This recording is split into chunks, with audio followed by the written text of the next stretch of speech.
موږ او تاسې ټول پوهیږو چې زموږ او تاسې لومړنۍ معشوقه د کلي خره، د کوڅې سپی، د پادې غوا، د رمې میږه یا وزه وي. له انسان نه غیر له نورو ژوندیو موجوداتو سره سیکس کولو ته ځناور پالنه، د ځناورو وطي کول، له حیواناتو سره جما او په انګلیسي کې ورته په لږ توپیر بیسټیالیټي یا زوفیلیا وایي. داسې اړیکو ته جنسي انحراف او یا بېلاري وایي. له حیواناتو سره جنسي اړیکې لرل دوه عمده دلایل لري. اول مجبوري او دوهم شوق.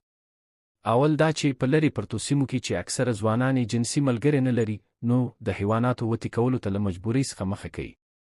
له حیواناتو سره د جما کولو دوهم دلیل دا دی چې ځینې خلک په رښتیا سره له حیواناتو څخه جنسي خوند اخلي.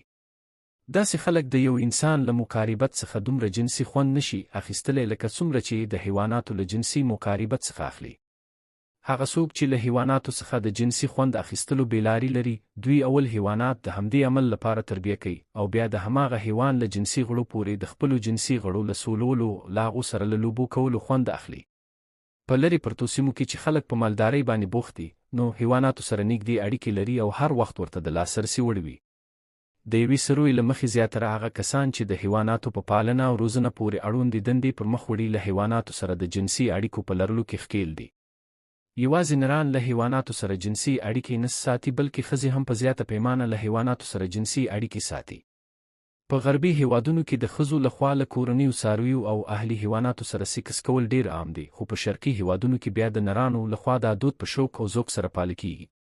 نن سبا د سیکسي فلمونو په تجارت کې د سګګۍ یا غو فلمونو بازار ډیر ګرم دی، په کومو کې چې ښځې په سپیانو باندې خپل سره او سپین اندامونه سټي او یا په خپل ځانونه سړوي.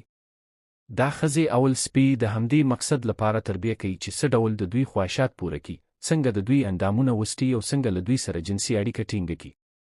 د زوفیلیا یا له حیواناتو سره د سیکس کولو یو خطرناک ډول له مړو حیواناتو سره جنسي اړیکې نیول دي چې په علمي اصطلاح کې ورته نیکرو زوفیلیا یا نیکرو بیسټیالیټي وایي.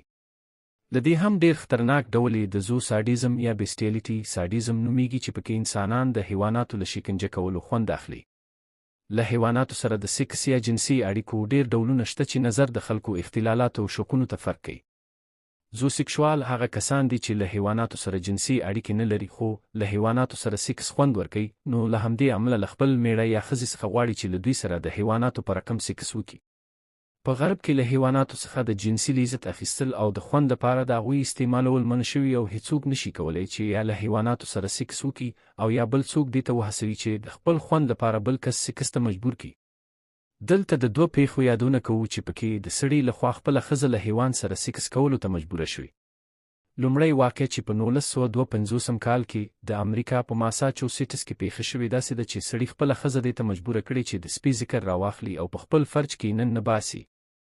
کله چې خبره محکمې ته ځي، نو سړی په 8 کاله بند محکومیږي او ښځې ته هیڅ جزا نه ورکول کیږي، ځکه چې ښځې په خپله خوښه دا عمل نه دی اجرا کړی بلکې په زوره پرې اجرا شوی. بله واقع په 1990 کال کې پیښه شوې او په هغې کې هم یو سړی د خپل جنسي خوند د ترلاسه کولو لپاره له خپلې ښځې څخه غواړي چې له سپي سره سیکس وکړي. محکمه سړی په 3 میاشتې قید محکوموي او ښځې ته سزا نه ورکوي، دا ځکه چې هغې د خپل میړه د جنسي خوند لپاره دا خبره منلې وه. په دې صورت کې د سړي سزا ځکه کمه وه چې ښځه یې په زوره باندې له سپي سره سیکس کولو ته نه و مجبوره کړې، بلکې یوازې خواهش یې ترې کړی و تر څو د ده لپاره له سپي سره سیکس وکړي او هغې هم خبره منلې وه.